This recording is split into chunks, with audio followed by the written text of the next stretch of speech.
ஐயா காலங்காத்தால உனக்கு குறவழி வரைக்கும் சோத்த போட்டு வண்டியில ஏத்திட்டு வந்ததுக்கு உன்னால என்ன பண்ண முடியுமோ அதை பண்ணிட்டேன்.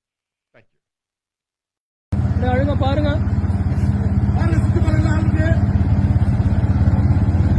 ரொம்ப மாசம்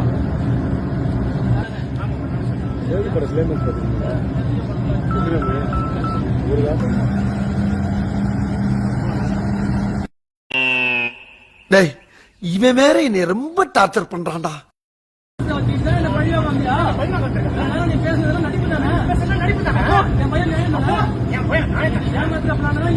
ஏமாத்திர